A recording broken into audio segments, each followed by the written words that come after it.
Welcome back to another PFRPA podcast. I'm here today with Jeff Yeates.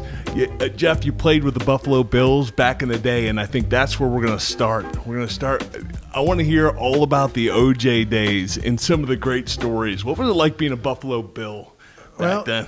You know, to me it was an honor. I was born and raised in Buffalo.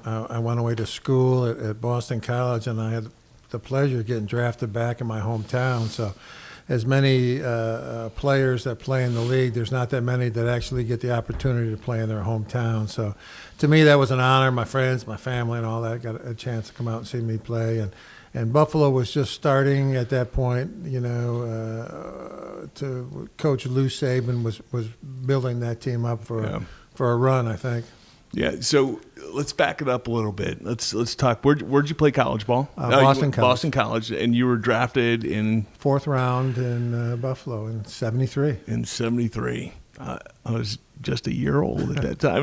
It's all right. I like it because usually I'm the oldest guy in the room, so now I got somebody to best me here. I hear you. Yeah, you know, and it's no different. You know, I get out with a bunch of my friends, and you know they were all pre-59ers, and so I enjoy talking to them more so than I do talking to players of today's era. Yeah. So after your time with the Bills, and we'll circle back to some. I want to hear some of the great stories at that time. Then you went on to the Falcons, right? I came down to Atlanta for the last few games of the '76 season, and stayed here for eight years. So. All right, so I have to ask this question. See, you were a defensive end, correct? Right. So being a defensive end, playing for the Buffalo Bills, O.J. Simpson's a running back. What was it like at practice every day getting after O.J. Simpson? If you could catch O.J. Simpson, you had confidence that you could catch just about anybody in the league. Right. You know, he was a world-class sprinter. He was a much bigger running back than I think people actually remember. You know, he was a 220-pound running back, 6'1", with world-class speed. So he was a specimen. Right. And he was smart about running too. I'll tell you a little thing. We opened up Rich Stadium in Buffalo in '73, and at that time, Rich Stadium had the highest crown on the field. I think it was like 18 inches. I remember from the center of the field to the sidelines. Right. And so OJ kind of thought about this, and he started, you know, running this big power sweep. You're running downhill, man. Running downhill, and everybody chasing him was running downhill, and then he'd cut back, and the guys chasing him couldn't stop and cut back. So that's how he broke through and got an awful lot of yardage. Oh my gosh, never thought about it. I remember playing at the stadium still, that huge crown, so big. I believe when you stand on the sidelines, it would like cut the guys off at the knees on the other side. The crown was so big. You think it was an optical illusion, right? It was a true fact, especially, you know, I liked it too because when you got tired, it helped you go from the center of the field to the bench. You know, you could almost roll downhill and get there. You got to play to your advantage anytime you get that, right? So I do have one Bill story. You probably won't want to hear this, but, you know, I played for Jacksonville, and I was there the inaugural year and for 4 years there. But in our second year, one of my most favorite football moments actually was we had a wild card playoff berth in '96. And we were playing against the Bills, and I'm talking about the Jim Kelly, Thurman Thomas Bills, right? And we actually ended up beating them at Rich Stadium, which was, for Jacksonville at that time, you have to imagine we were so young, right? We were together just a couple of years, and going in there and beating such an iconic Buffalo Bills team was a and it was feat. Late in the year, wasn't it? Yeah, oh yeah. How did you handle the weather up there? That was a tough part, right? I mean, it literally was one of the coldest games I've ever played in. How did you handle that when you were there? Well, you know, here's the thing. You know, when you go, just say from Jacksonville, a warm climate, up to a cold, you get cold. Yeah. And you think that there's nothing worse than that. And you survive. You go from the cold, Green Bay, Buffalo, and you go down and play Miami at the end of December, and you can die from loss of fluids and heat prostration and stuff like that. So there's a big difference. I mean, getting overheated, you're out of the game. Getting cold, you still play. Yeah, it is, and all teams play into that, right? If you're from the South or you're Right. from the North, Right. we know we Sure. got you. If you're coming down South, right? Yeah. I remember going up there and, O-linemen always try to be the tough guys, no sleeves and all this stuff. I told our guys, I'm like, you're out of your minds. It's like 20 below zero with the wind chill. I'm wearing sleeves. Yeah, I never bought into that. When he got into the lower 40s, I always had long sleeves on underneath my pads. Yeah, for sure. That's just ridiculous. But so after your playing days, now obviously with the PFRPA, our big focus on helping retire players. This organization is. What I love about it is, obviously it's focused on retired players, but our healthcare and the business aspect of this. I want to talk a little bit about your transition out of the NFL. We all go through our time and our issues. What was the most difficult thing for you, or was it difficult, transitioning from the NFL to a working life? Couple things. One is, how do you leave the game? Some people announce retirement. Some people get cut, don't get picked up. Most of us, right? For me, I finished my 12th season, and I was watching the NFL draft, and the Falcons drafted Bill Fralick out of Pittsburgh, number one.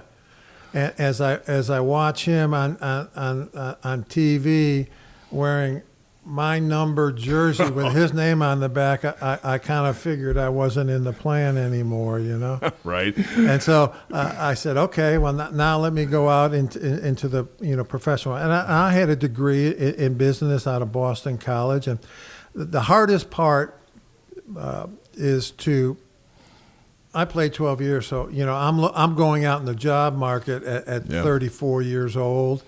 And I'm going out, and all of a sudden you're looking and competing with people that are 21, fresh out of college, and that's almost like a generation gap there, Sure. And so I think that's the hardest part is to come out in your mid-30s and say, how am I going to position myself, or what am I going to do for myself to make myself attractive to the corporate world? Right.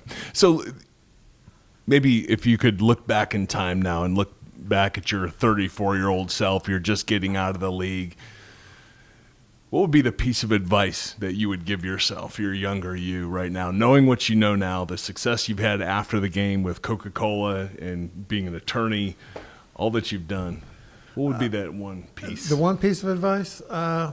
It's so hard. I think I would have started marketing myself more with the corporate world, especially the large corporations that are in the city that you're playing in. I think you should start marketing yourself to them prior to retirement. If you know when the retirement's going to come. Yeah, right. Well, because most of it comes as a surprise. We get hurt and it ends. We get cut. That's 99.9% of us. We all dream about tipping the hat and saying goodbye to the crowd, but that doesn't happen. That don't usually happen. You have to schmooze with the corporate, the people, let them know what you're interested in, what you're available for, and you may even have to go back and do some education to get up to and snuff. you did that. You ended up going back to school. Tell us about that. Man. Going back to law school. I went back to law school when I turned 45, and so to apply to school and then go back to get in touch with your college and have them kind of go down in these archives and blow the dust off of some of these transcripts and send them in to see if you can get accepted into law school. I did that, and I worked full-time days and went to law school at night and graduated in 2000 with a doctorate of jurisprudence. So, yeah, that was kind of an interesting trip. Yeah, that's amazing. And, and I think a lot of guys just are, I think we when we're playing, at least, we get kind of disillusioned to life after football, like what it's going to truly be like. Most of us are, you're in your late 20s or early 30s still, and you really have your whole life in front of you. But we don't, for some reason, when we're playing, we don't even allow ourselves to go there very often. Yeah. When you're playing, you still have that a feeling of invincibility. I'm gonna be. And I think you also a lot of the players are somewhat delusioned a little bit that once they retire, there's going to be a lot of more opportunities for them to go into a different field, as opposed to saying that's going to be just the opposite. There's going to be a lot of doors that aren't even going to open for you, let alone be standing there with a greeter. Well, and you hit on a really important fact, because we make that assumption when we're young and maybe still playing, or in our early days of retirement, that this NFL shield that goes with us wherever we go, hey, I was a player, like that's somehow going to equate to success in business, or it may open a few doors, but may not necessarily mean a job. Yeah, well, the things that you learn playing football, there's quite a few things that you can take with you in the business world. There's quite a few things that a lot of corporations send a lot of their people to seminars and schools for, to learn that you learn in playing football. So there are a lot of things that are beneficial that you can easily transition over to the corporate world. But then again, whether you played 5 years, 8 years, 10 years, or whatever, that gap between getting out of college and going in the corporate world, things can change so fast. Oh, sure, especially nowadays with technology and how quickly it's advancing and everything. Yeah, it's remarkable. And I told a buddy of mine once that when you hit the job market right after college, and you were working your way up the corporate ladder, I was still playing the game we played in high school together, until I was 30 years old. I said, so, you have all that experience on me, and here we are in a lot of ways, a lot of guys going through it. We're starting all over again. So, and that's a hard part for a lot of players is they, humility. Let's say they come out of, back when I played, they played 10, 12 years and they were getting out of the league making $40,000, $50,000, Yeah. And they go to the corporate world, and all of a sudden, as little as they were making in the NFL, which everybody thought they were making more way back then, they're looking at starting pay levels, and they were like, well, geez, I was kind of hoping to, be making kind of what I was making here, and right. That's another awakening point for a lot of the players. Well, and especially with more recently retired guys, like even throughout the late '80s, '90s, early 2000s, you were making a healthy amount of money, right? And then all of a sudden, that well dries up, right? It's funny, when you look at it, and today's minimum wage would have covered the salary of about 50% of the team that I played on in 1973. Oh, my gosh. Wow. So one person's minimum wage, the league minimum, could easily have paid, 10, 15, 18, 20 players' salary back when we played. Well, and that's all the more reason why we need to do more, for the older guys. There's no doubt about it. Well, let me tell you, the people out there now are doing so much, putting all these programs in effect now, dental, vision, education, reimbursements. There's health screening. There's so much going on now that's available to the players that I think it's absolutely wonderful. On the other hand, we still have some things that are only, if you retired prior to 93, you're not eligible. If if you waited 4 years after retire, you're not eligible. You're not, so we still got a little wedge between a lot of the programs, sure. and hopefully, we'll work that through, because so many of these pre-59ers and the 82s and 93 players, they're the ones that need the benefits that the players are getting now, that are making huge amounts of money, and the players that didn't get that are the ones that need it, and they're ones that aren't eligible for it. So that, to me, that's just a wedge that we need to kind of bring together. For sure. And all the the retired players groups kind of working together with all, there's a lot of separate benefits going on. We need to kind of pull things together, harmonize. I think they're doing that, but everything's a bargaining and negotiations, and the current players are the ones that vote on the collective bargaining agreement. So if anything's going to be left out, it's probably going to filter down to the older players.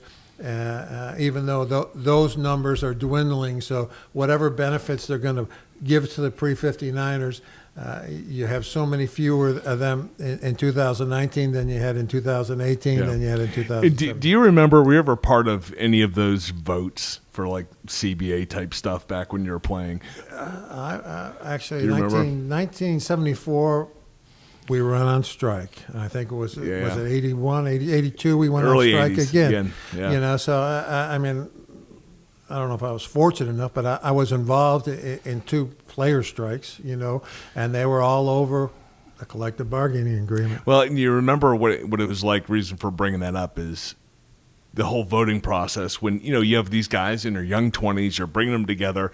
We're deciding the fate of these guys that played 20, 30 years ago, and we don't know what in the world's going on in our own world. You know what I mean? They kind of get that mob mentality, and it's like we want the benefits for us, and those guys had their opportunity for benefits, and they didn't realize that hell, there wasn't even collective bargaining agreements. Right, yeah, for sure. And that's why personally why I've been so excited about the PFRPA is not only having a real association that's kind of apart from everything else that the league is doing. It's run by the players that are actually retired and going through the same things we've went through. That to me, and their openness to listen to guys to say, hey, this is what we need to do to make this thing better, I think is what's going to ultimately see the PFRPA really take off. Well, I agree with you 100%. There's nobody I would want more fighting for me or my side than a former player. Yeah. I believe in them. I know that if they played, they know the issues that they've been, So you can just look at them and they know how you feel about a certain thing. Right. It's not like they're going to be out there with a list of 30 things, and these are the 10 we got to get. These are the 10 that are negotiable, and these are the 10s we just put in there to, get them mad, and we'll concede those down the road type of deal. Yeah. So, looking at, I know you're retired now officially, right? You're retired again. Nobody ever retires. That's right. When somebody says you're retired, that means like you get up and the most important thing you do is read the paper and have a cup of coffee. I'm still active. I still do a lot of things. My wife has a little business that she keeps me hopping at, and I still do a few little things, that keep you busy. Otherwise. I think it's a misnomer, right? Yeah. In a lot of ways, because you get these guys that talk about retire. I know when I was playing, when I would dream about the day of retirement, I was off on the plains out west somewhere. I was hunting and riding my horse, and I'm fishing and hunting the rest of my life. And it's just such a misconception, because ultimately we all need to wake up with purpose in our lives, right? Exactly. And when somebody says, "What do you?" I said, "I'm retired," and retired means that I can make my own decisions and do what I want when I want it. If I want to just sit on my butt all day today, I can do that. If I want to take off on Wednesday and go to a health screening before the Super Bowl, I can do that. I don't have to answer to nobody. I don't have to call a place of employment and say I'm not going to. I don't have to do none of that stuff. Right. I mean, you're able to do what you want to do, and by having that flexibility, you do a whole lot more. Yeah. When it comes to retirement, essentially, when we think about that word, in my opinion, this really was meant for the guys back in the early 20th century that were working in the steel mills, that were punching the clock. Yeah, you're punching the clock. You're working your 100-hour week, and they truly deserved a retirement. Getting out when the whistle blows. But now it's really about staying active and pursuing your own personal passions, finding a way to use your own I think that's where the art, where some players are missing out, of how to use your own personal brand equity as a player. Because if we played in the NFL, we all have a certain amount of brand equity, whether that's just in your town, it's in your region, your state, or across the country. That, to me, I think that's one of the most important things. It's almost an art of how do we use our experience in the NFL and that logo that stays with all of us, right? We carry that shield everywhere we go. How did you do it? How did you best leverage that time? Geez, I don't know. I retired 35 years ago. So I've been out of the game for 35 years. And I'm still honored to wear hats, clothing, or whatever that have the NFL logo or the Players Association.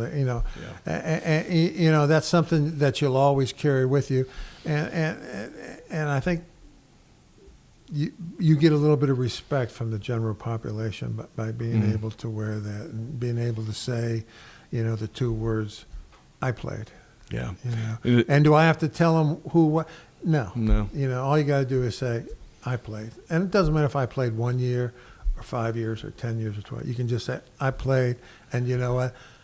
If somebody walked in here that I never met before and they said I played, we could sit down for a couple hours and just talk, and we'd be on the same page on so many things. And it's just like, when we just met right before this podcast, just introducing each other, and that you played and I played, that brotherhood, it runs deep. Yep. There's that amongst all of us, right? That instant karma, that relationship that you understand. It immediately bonded us. Yeah. In that first 10, 15 seconds, we became comfortable, acclimated, and weren't afraid to talk to one another about anything. It's almost like you can, when I experience that with guys, it's almost like you can let your guard down, especially when you're talking about retirement issues and things like that. Like, all right, this guy knows him. I can tell him anything because he's got my back. So right, it's amazing to me. I think that's one of the coolest parts about being retired. And I think when we talk about it here, as you go through your football career, you're going from high school to college to to the NFL, and it's always this step up, but yet, in the past, when we talked about retirement, it's kind of this step down.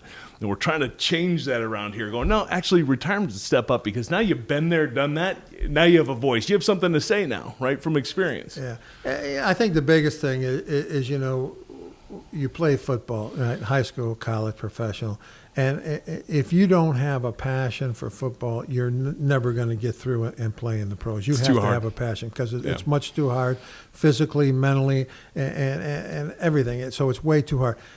What the current players have got to know, and what the older players should have learned, is when you're done playing, you've got to develop sometime during your career another passion, so that you can go and pursue that second passion just like you pursued football. Yeah. And if you can do that, whether it's in the medical profession, whether it's in the legal profession, whether it's in education, teaching, so whatever that other passion is, you need to identify that, and then set a path to achieve it. And you really hit on a hot topic for me in a personal, one of my personal topics that I want to help find a way to better this for former players. So when I left the game, I had this 4 or 5 year period where I was just in a funk, floundering. Yeah, I had no purpose. And you're talking about developing that passion.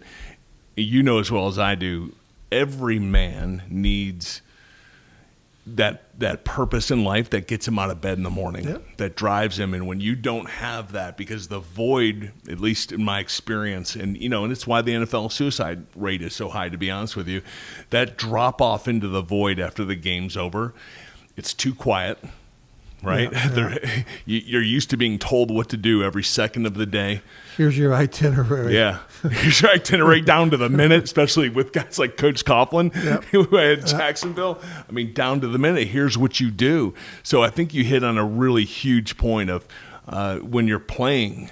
Find the other passion. Find that other passion. Could be music. It could, I don't know, Because you could live to be could be 100 acting. years old, right? It could be anything, but Yeah. you've got to identify it, and then you got to put the time in working that passion, just like you spent all those years working that football, Yeah. and Yeah. then you can, move into the second career and never, ever even look back, because you'll do great things in that field if you have that same passion for it. Because these guys, they need to understand too. We put all of our value in ourselves personally into playing this game, and that's got to change. It's got to evolve.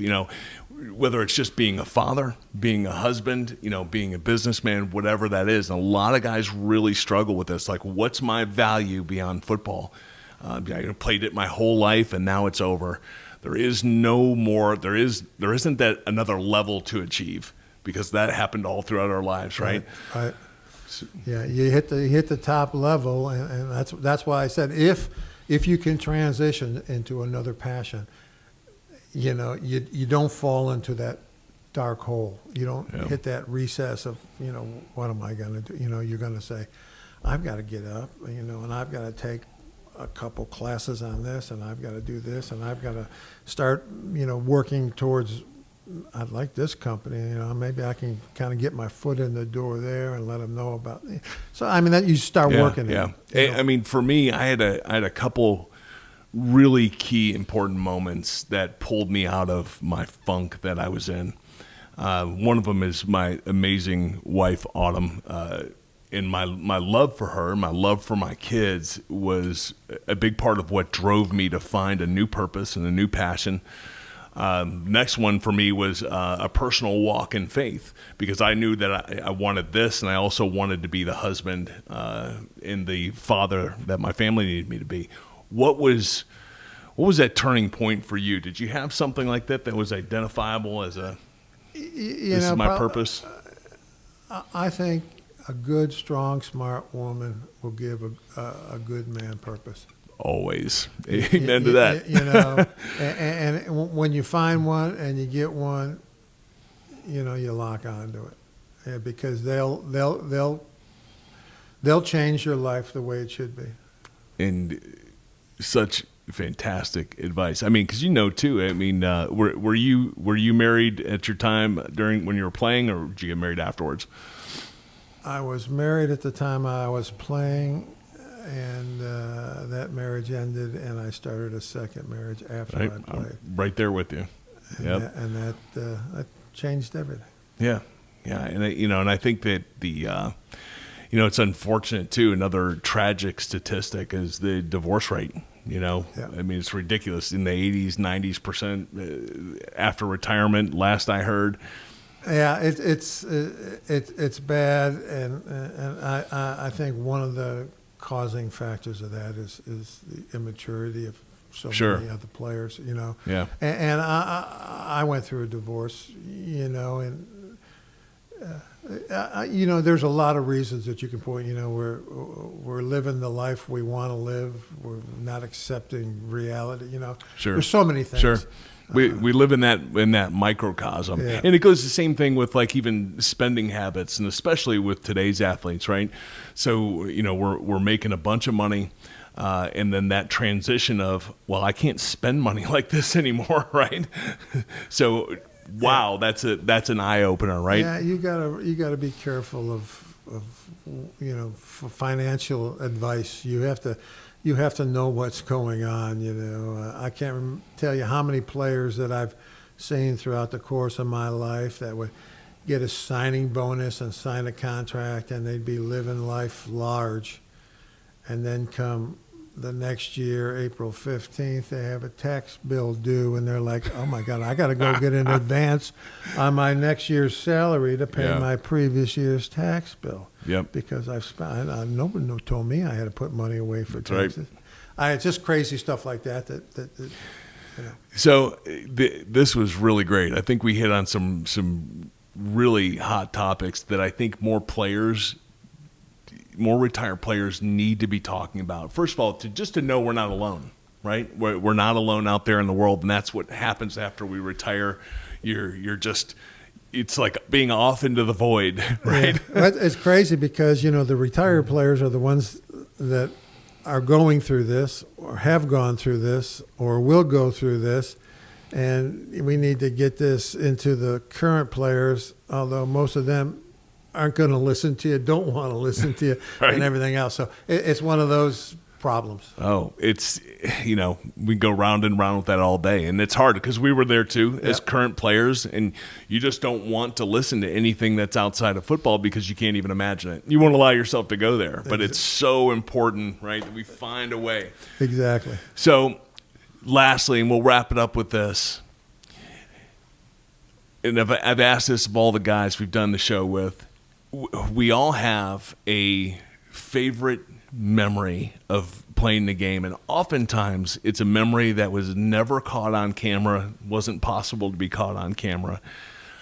Mine, for me personally, was after playing the Green Bay Packers and Reggie White, and Reggie running to me after the game was over and kind of knighting me, saying, "Hey, you're going to be all right, kid." Right?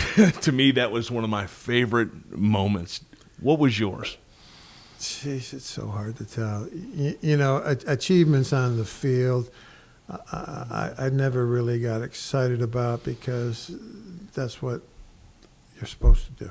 You know? So, we never celebrated certain things. We got excited about certain things, but I don't know. I know this. I was drafted in '73 by Buffalo. I had a cousin that went to Syracuse that was drafted by Baltimore in '73, so we were rookies the same year. And I think the exciting moment for me was after the first time Baltimore played Buffalo, going over and shaking his hand. He was also a defensive lineman, and walking off the field together with him was memorable. Yeah, that's awesome. That's Family awesome. game. Two of us, who would have thought? Yeah. That's what I'm talking about. Those are the memories that are so uniquely special, right? To us that we'll just never forget. And I'd be hard pressed not to mention you were rookies with Joe DeLamalura. Yes, we were rookies together. We played in the Senior Bowl together.